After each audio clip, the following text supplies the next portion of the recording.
ఓం మహాగణాధిపతయే నమః. ఓం గురుభ్యో నమః. ఓం శ్రీమాత్రే నమః. పరమేశ్వర స్వరూపమైనటువంటి జ్యోతిష, వాస్తు మరియు ఇతర అనేకమైనటువంటి శాస్త్రములను మనకు అందించినటువంటి మహర్షులకి నమస్కారం. హయగ్రీవ హయగ్రీవ హయగ్రీవేతియో వదేత్తస్స నిస్సరతేవాణి జన్మకన్యా ప్రవాహవత్. అరుణాం కరుణాతరంగితాక్షీం ధృతపాశాంకుశపుష్పబాణచాపాం అనిమాదిభిరావృతాం మయూకైః అహమిత్యేవ విభావయే భవానీం. శ్రీమాత్రే నమః. ప్రేక్షకులకి ఆ లలితాంబిక అమ్మవారి యొక్క అనుగ్రహం పరిపూర్ణంగా కలగాలని మనస్ఫూర్తి కోరుకుంటూ మనం ఈరోజు చూడండి, మనం బయట సొసైటీలో కనుక చూసినట్లయితే ఎవరో ఏదో బ్లాక్ మ్యాజిక్ చేశారని, లేకపోతే ఏదో గాలి సోకిందని, దిష్టి బాగా తగులుతుందని, శత్రువులు ఏదో వీళ్ళ మీద ఏదో ప్రయోగం చేశారని, ఇట్లాంటివి మనం చాలా చూస్తూ ఉంటాం. అసలు అందులో ఎంతవరకు నిజం ఉంది? ఇక్కడ పాయింట్ బై పాయింట్గా చూసుకుంటే, అంటే ఒక్కొక్క లగ్నానికి అసలు ఏ గ్రహ దశ వల్ల, ఏ కాంబినేషన్స్ వల్ల అలాంటివి ఏర్పడతాయి.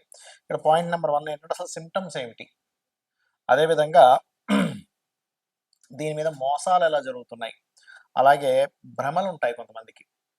సిమ్టమ్స్, మోసాలు, భ్రమలు, అదేవిధంగా అసలు ఎందుకు వస్తాయి ఇవి, అసలు ఎందుకు ఏర్పడతాయి, ఇవి తొలగిపోవాలంటే ఏం చేసుకోవాలి, అసలు ఈ కాలంలో అలా చేసే వాళ్ళు ఉన్నారా అనేటువంటి అనేకమైనటువంటి అంశాలు ఒక్కొక్క లగ్నరీత్యా పూర్తిగా తెలుసుకుందాం. మీరు వీడియో ఆఖరి వరకు చూడండి. అయితే ఈ విషయాలను ఎన్నో రీసెర్చ్లు చేసి చెప్తున్నటువంటి అంశం ఇది.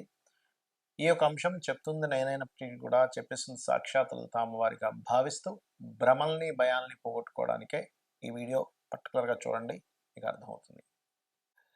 మొట్టమొదటిగా మేషలగ్నం వారికి కనుక చూసుకున్నట్లయితే, మేషలగ్నం కానివ్వండి, మేషరాశి కానివ్వండి, ఒకటి గుర్తుపెట్టుకోండి, అసలు మీకు నడుస్తున్నటువంటి మహాదశతో లేదా అంతర్దశతో మీకుండే కాంబినేషన్తో ఇట్లాంటివి కనెక్ట్ అవుతాయి. ఫస్ట్ అంటే ఏంటి, ఎవరో ఏదో ప్రయోగం చేయాలని రూల్ లేదు.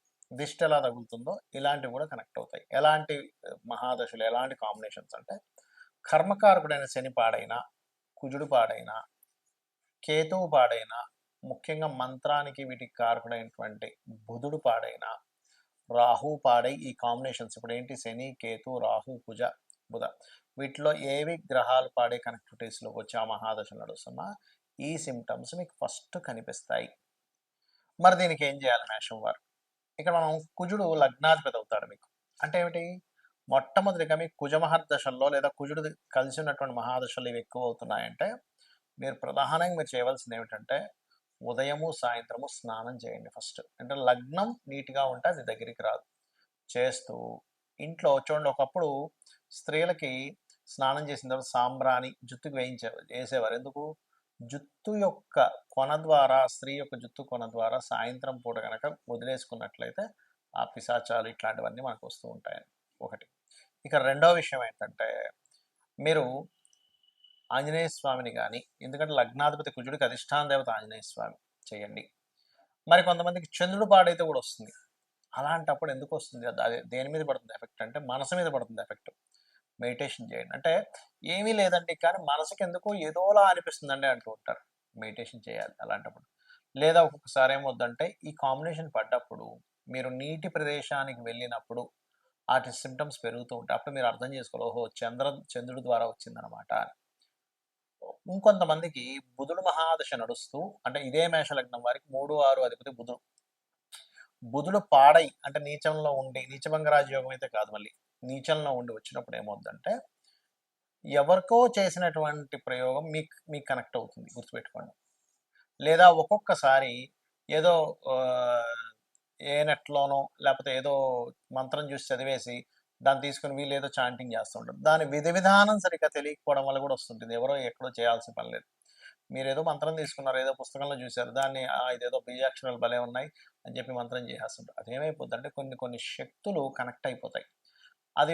అవి దగ్గరికి వచ్చేసినప్పుడు దాన్ని ఎట్లా హ్యాండిల్ చేయాలో తెలియక ఇబ్బంది పడుతుంటారు. అది బుధుడు వల్ల వస్తుంది. అంటే బుధుడు వల్ల వచ్చిందంటే మీరు ఎక్కడో బీజాక్షరాలది, చదవకూడనిది, తీసుకోకూడని మంత్రం ఏదో తీసుకొని మీకు జరిగిందని అర్థం.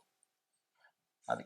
మరొకటి ఏంటంటే, ఎక్కువగా దిష్టి తగులుతుందంటే మీ పంచమాధిపతి పాడయ్యాడు, అంటే రవి పాడయ్యాడు. అప్పుడు ఏం చేయాలి మీరు?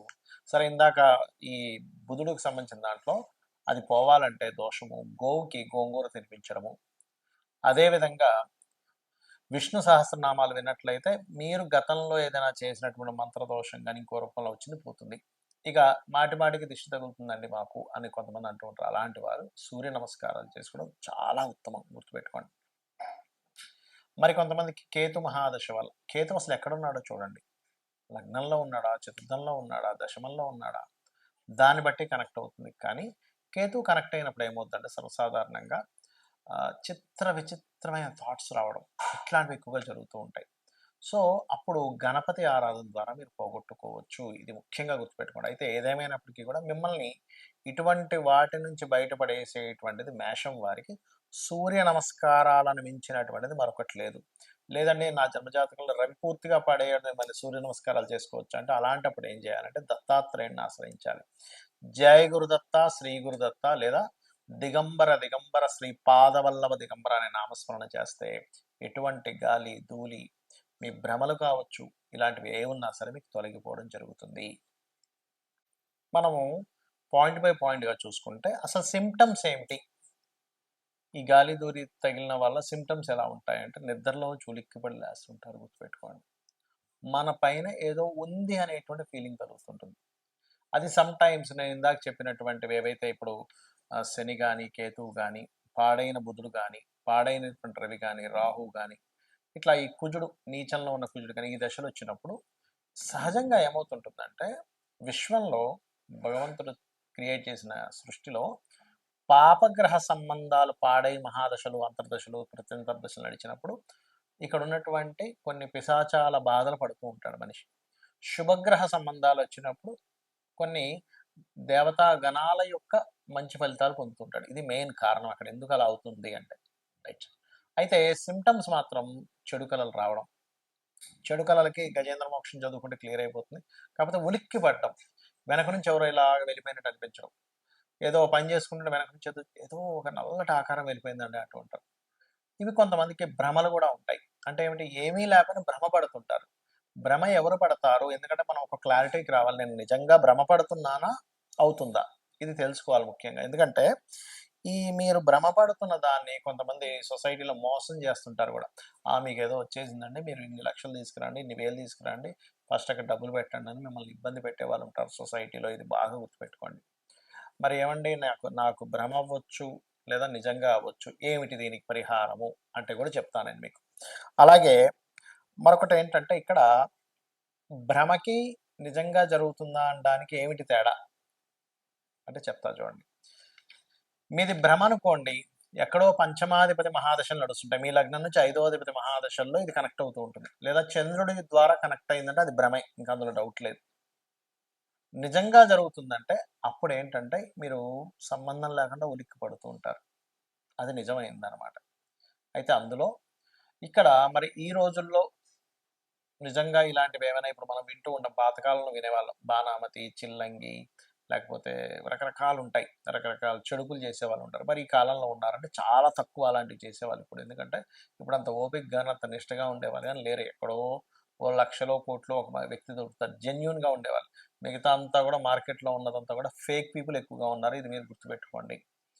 ఇది చాలామంది నాకు శత్రువు ఉన్నాడు, వాడి మీద ఏదో ప్రయోగం చేయడానికి ఎవరినో కలిశాను, ఇన్ని లక్షలు తీసుకున్నారు, ఏదో చేసేసాను అన్నాడు, ఇంకేవో చెప్తూ ఉంటారు. అది మీరు నమ్మకండి దయచేసి. జెన్యున్ పీపుల్ చాలా తక్కువ. నేను ఇలాంటివి లేవనట్లేదు, ఉన్నాయి. కానీ ఇలా చేసే వాళ్ళ జెన్యున్గా ఉండే వాళ్ళ పీపుల్ చాలా అంటే చాలా తక్కువ, చాలా ఎక్కడో కానీ ఉండరు.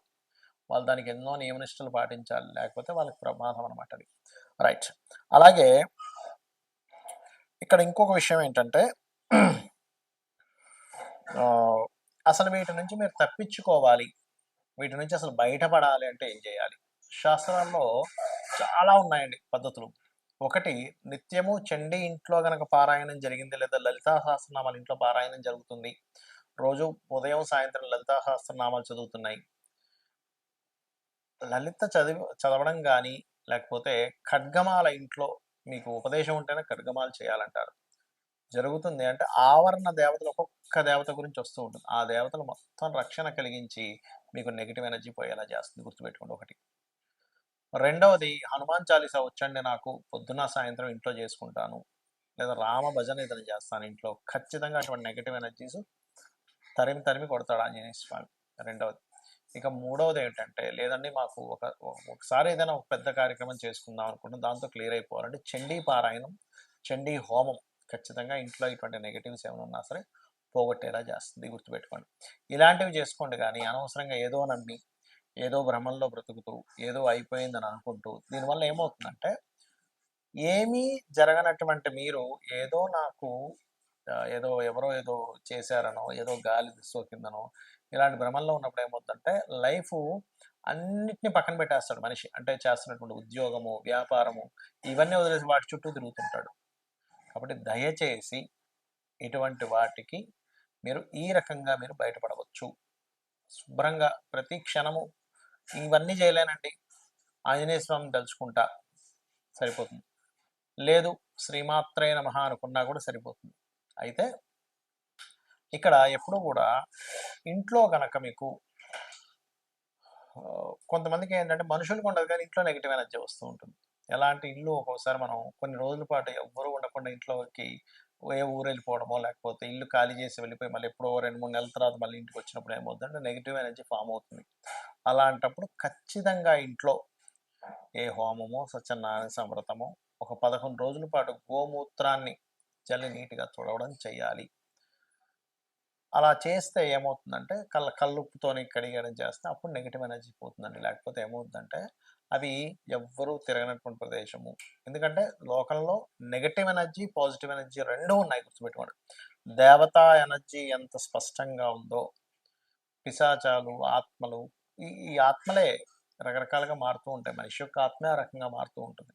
అవి కూడా ఉన్నాయి. కాకపోతే ఇక్కడ దేవతని గనక మీరు పట్టుకోగలిగితే 100% ఎటువంటి ఇబ్బంది ఉండదు. కాకపోతే నిష్టగా రెగ్యులర్‌గా చేస్తున్నారు. మరి కొంతమందికి ఈ పాపగ్రహ సంబంధాలు ఎక్కువగా ఉన్నప్పుడు అది ఒక్కోసారి రోగం మీద, ఒక్కొక్కసారి ఇట్లాంటి వాటి మీద ప్రభావం చూపిస్తుంటుంది. ఆ సమయంలో అమ్మవారిని బలంగా మీరు నిత్యము చేయండి. అన్ని విధాలా మీకు బావుంటుంది. శ్రీమాత్రే నమః.